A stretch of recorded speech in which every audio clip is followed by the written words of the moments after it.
I've trained calisthenics for 10 years. I've solely focused on strength. But what's on the other side? What can we learn from endurance? This is my journey to running a 70-kilometer ultramarathon in Japan.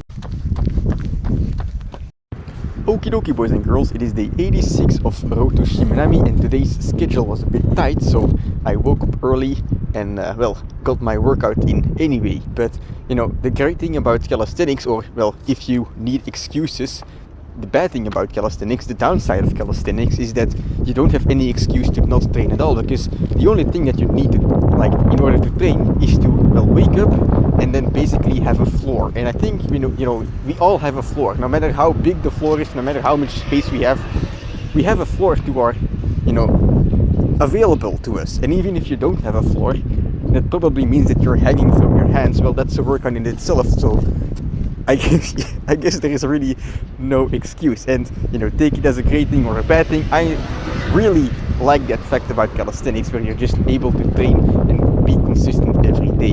And today's workout, let's get to it. I did some planche sits, only 4 sits today, but the sits were a bit heavier, a bit more intense. So yeah, a couple planche push-ups to press, and then the last 2 sits that I did was basically a set of max hold full planche or not quite max, but 80 to 90%, I guess, on the given day later into the workouts, and then followed by kind of a drop set, going into straddle planche. If you're struggling to lengthen your hold in a certain progression, once a week, just try and do a drop set. One drop set is enough. Do your max hold and then follow it up with the next progression immediately, no rest in between.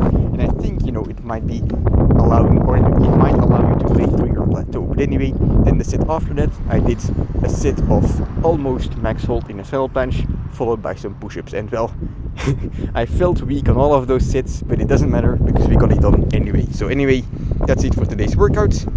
And I'll see you tomorrow for another one.